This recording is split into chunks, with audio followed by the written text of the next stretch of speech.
Just want to let you lot know that if you're watching this clip on the Fozcast YouTube channel, the full episode is now available to watch exclusively on Spotify, and it's free. Come on. Whilst we're talking about AFCON and African Cup of Nations, let's talk about the final.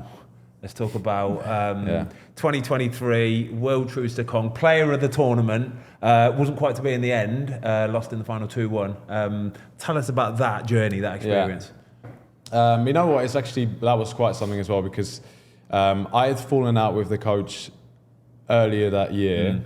He didn't call me up for the last 3 camps before the tournament, and that was because in June there was a game which wasn't very important. I had just come back from injury. I was playing the Salernitana in Italy at the time, and we just had a baby. We had our 3rd child. I hadn't been home, so the missus was saying to me, "Listen, I'd quite like you to be here." So I called the gaffer up. I said, "Listen, like, I would come to play. Obviously, it's a big honour, but if I'm not going to play, then just let me know, because I'd prefer to stay home. I haven't seen my family." He said, no, you need to be here. Got there for 2 games, sat on the bench for 2 games. I had absolute head loss. And then we played again in September, and we played in my home state, which is Uyo. So I think all the fans were quite excited to see me there, to play. And we were 6-0 up, and like, people were chanting my name, and I was warming up, people were cheering. Come on. And I was looking at the gaffer like, just put me on for like 5 minutes, you know, this is what the people want. And he didn't do that again. So then I got to a point, I said to him, like, have we got a problem? I don't really understand. And I don't think he really liked that I confronted him. I think Fozzy knows I'm someone who can say it quite straight. And I don't mind. If you don't like me, that's also fine, but at least I know where I stand. So then I got to a point where I thought, you know what, I might actually stop playing international football. I'm now left England again, so I'm away a lot. And I'd written my resignation letter to thank everyone, and then I spoke to the federation one more time. I was like, I'm going to put this out like a month before the AFCON list comes out, so it doesn't look like I'm doing it because I'm not going to the tournament, even though I probably was, because I was a bit fuming. But I didn't want it to look that way. They're like, no, just hold on. So then the manager called me and he said, I need some advice on how I need to do the training camp before the tournament. And I was like, why is he asking me, you know? And I was like, okay, you know, I think it'd be good to have like a free day here and there because the boys will like it. And he was like, okay, just make sure that you're there on the 3rd of January. We're meeting in Abu Dhabi. And I was like, all right, no, any chance for like apology or we can talk about it. Anyway, went there, so I didn't want to make a big deal out of it. We had the last friendly game before the tournament and all the subs played. And I was in that team, so I played. I had like the game of my life. You know, sometimes when you're like angry and you're like ready to destroy the world, right?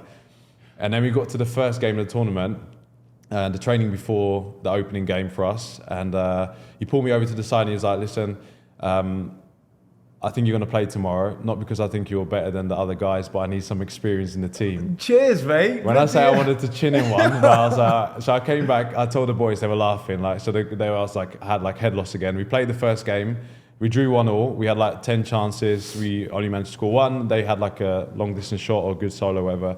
So I thought the first person who's going to get off this team now for the second game is going to be me, right? So second game against Ivory Coast, home nation, in the big stadium, 60,000 people there, big game, Nigeria, Ivory Coast.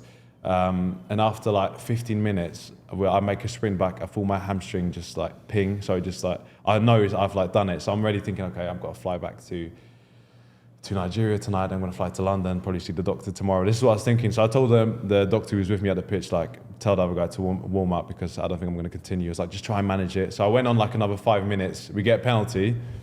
Victor Osimhen gives me the ball. He's like, you take it. I was like, fucking hell, right. So I'm going to have to take this, right? So absolutely smashed it down the middle. You know how I take my pens anyway. You know, you get like an adrenaline rush. So we get to the half time, we're 1-0 up, and I'm like, I'm going to have to try and see if I can get through this game, because if this is going to be my last game for Nigeria, then we at least try and enjoy it. Ivory Coast, big game, big occasion. Game. We go on, we win the game 1-0, man of the match, and I was like, I'm going to see if I can try and make this last, you know. So we had the 3rd group game now, so we'd already qualified. I was like, I'm not going to play the 3rd group game, and then we'll just see when we get to the knockout stages. So I wasn't training, I was just like managing. So you probably got 10 days in between games, maybe. Yeah, I had probably had 6 games in between this and like the round of 16. 6 days, sorry, and my hamstring at this point was like swollen, like it looked ridiculous. They got to the round of 16, played the game of my life again. And I was like, okay, I'm going to have to try and carry on. Quarterfinals, same thing happened. I thought at this point, if we get knocked out, I'm going to go home anyway. So if I stay another day, I might as well try and play, because I know I'm probably going to be out after this. Went all the way on to the final, so my strapping just got bigger and bigger. And then we played the final, scored in the first half, like the bullet header. Yeah, talk about the header, mate, because it's not just I scored a goal in the first half. That's an absolute bullying of a header as well. Yeah, you know, it's like sometimes I feel like when you're in like a moment, I was like in a flow, and it just everything just gets pulled towards you, you know. And we played that game, and it was like the stadium was sold out, probably more than capacity. As always, Nigerians probably sold their tickets to Ivorians to get some money to get home after the final. So it was really like an away game, big spectacle before, and like we scored, and the stadium was silent. Like I could hear the other boys going, "Yeah, come on!" And then quickly, just talk about the header, right? Because it's a bullet header, right? But it's actually a really hard header because it's a little bit above your head, isn't it? So the contact you've got on it, there's no right for it to go in as fast as it did. It literally is the only angle really you could have got that much power on it is to start it above the crossbar and loop it down. It looks phenomenal, doesn't it? Yeah, you know, it's like some of those moments you don't even think too much. I just saw the ball, I was like, I need to attack this. Like I need to just go for it. And then like I think I landed, I had my back towards the goal, and I could hear some of the boys like, and I turned around and I saw it in the net, it's got in. Running off, and I started doing the celebration. I just couldn't believe it, you know. Who was it that was marking you? Because I guarantee you, he's just about seen you at the last second, just as you're coming in full blast. I smashed it. I think it was Serge Aurier. Oh, was it? Yeah. So I got lucky because he wasn't. Yeah, sorry, Serge, mate. But he wasn't the biggest, but like absolutely went for it. And then we were half-time, we're sitting in the change room, and the game wasn't going our way. And I was like, guys, either we put it together now, we know they're going to come for us now, because they'd almost been out twice in the tournament. They changed their manager. Yeah, they did, didn't they? And I was like, they've got nothing to lose. Like, we either need to come out fighting, but if you're going to try and defend this lead, then we're going to lose the game. Didn't they change the manager mid-tournament? Mid-tournament, yeah. They changed them, because they were close to being eliminated twice. They scored like 2 last minute winners. winners. To Nigeria in the group games, and then they scored in the final one late on or something to just get them through. Yeah, just did he get the sack after the Nigeria game? I think he got sacked after the group stage. After the group stages. Yeah. So, because I think they went through as best third place. But you lads couldn't believe it when that news broke, could you? No. That was like a big story. But there's always drama in Africa, you know. That's how we like it. No, it was like, I found it such an entertaining tournament. Like, there were so many good teams. I felt like it was well covered worldwide. Everyone was watching it. And especially like during January, when like the Christmas hype has finished with the Premier League and stuff like that. So that's like the thing to watch at the time. So half time. And I could see like some of the players probably got like sucked into the occasion a bit too much, you know. And then, they scored from a corner, I think about 10 minutes after that. And then Sebastian Haller scored the winner, which was an amazing goal as well. Like, decent, he literally flicked it in front of my face. There, isn't it? And it was quite a story, because I think he didn't really play that much during the tournament, and I think everybody knew the backstory of him coming back from cancer. And then so when the final whistle went, like, I was obviously like wanted to cry.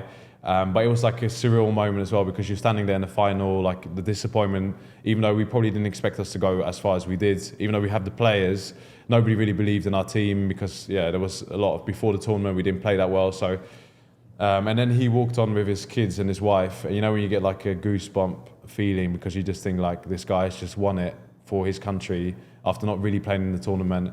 Maybe shouldn't have been here at this moment in time. And I don't know, it just felt like a wholesome moment. Some things a bit bigger than football, aren't bigger they? than football. And then, we spoke about it, it's like all of us, we know, we're all praying to the same God, asking for the same thing. We all want to win this tournament, but that was their time. And that kind of, like, I have peace of it. Of course, I wish I would have won that final, but it just felt like it was supposed to be like that, you know?